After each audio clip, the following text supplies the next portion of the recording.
Pag-asa has declared the end of habagat season.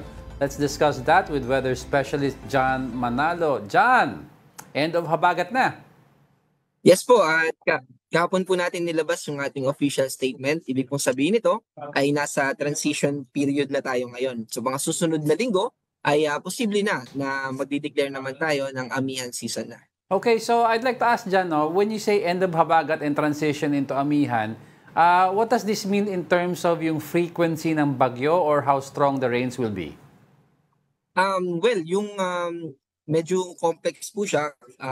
Di po talaga natin masasabi directly na yung habagat ay may relationship dun sa dami ng bagyo. Okay. Ang masasabi po natin dito ay yung ENSO or yung El Nino Southern Oscillation, yung La Nina at saka El Nino, yung may role. Kaya mas dumadami o mas kumukonti yung mga bagyo sa PAR. Halimbawa po, ay naka-La Nina alert po tayo ngayon. Ibig sabihin, sa mga susunod na months, October, November, December, nakikita natin na may 70% chance na magla-La Nina na tayo. Expect natin, most likely by next month ay magiging La Nina na tayo. At yung features kapag La Nina ay mainit yung sea surface temperature o yung karagatan natin sa paligid ng Pilipinas. Ibig sabihin, mas nandun yung high chance o yung posibilidad na maraming mamuong mga bagyo at low pressure area malapit sa Pilipinas. Mataas yung tsansa na maglandfall ito.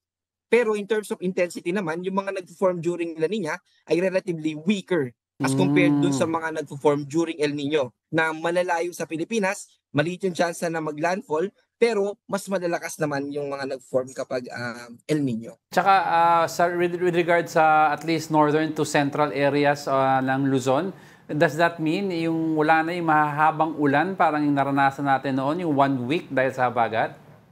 Opo, totoo po yun. So yung rainy season natin, dahil nag-terminate na tayo ng Southwest Monsoon, ay tapos na rin yung mga pag-ulan natin, lalo na sa western part ng ating bansa. Kasama po dyan yung Metro Manila. Pero mahalaga din po na ma-inform natin yung mga kababayan natin na kapag amihan naman, yes po, bawas na yung mga pag-ulan natin sa western part ng ating bansa, pero may mga kasama din.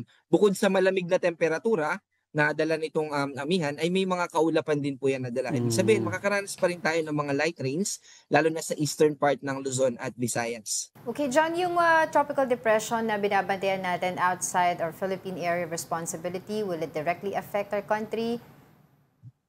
Sa kasalukuyan po, yung movement niya ay pa-northwest at sa mga susunod na oras, nakikita natin na mag-northward na yung movement nito. Papalapit dito kay Typhoon Halong, yung binabantayan natin ng mga nakaraan.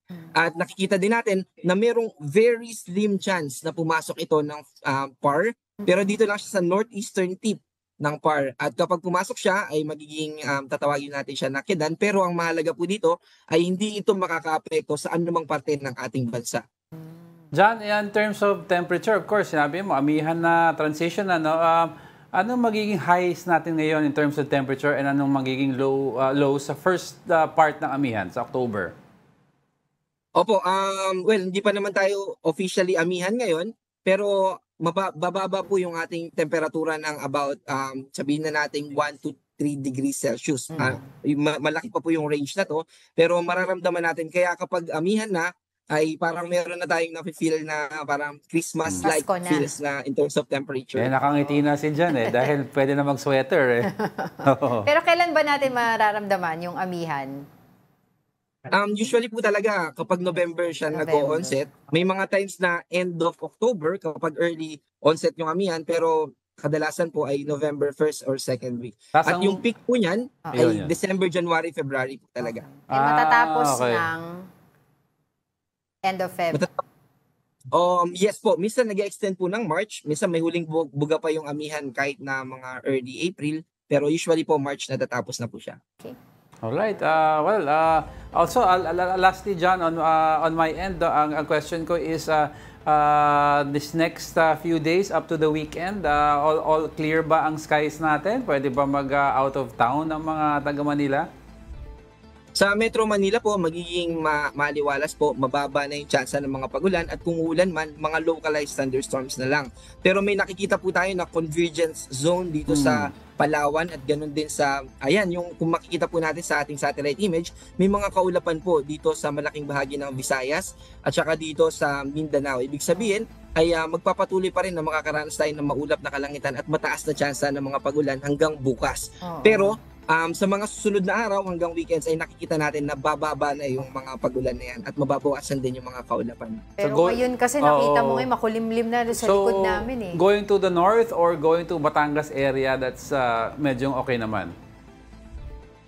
Going to the north po yung ating maisasuggest. Pero meron kasi isa pa pong factor, may nakikita din tayo na may potential na magkaroon ng sirkulasyon dito sa may Bicol region na magdadala ng mga kaulapan by Friday and Sunday. Pero hindi naman po natin nakikita na ito yung tipo na magpapaulan na magpapabaha. So at least aware naman din po tayo na kung pupunta po man po tayo ng Bicol region ay may chance pa rin ng mga pagulan.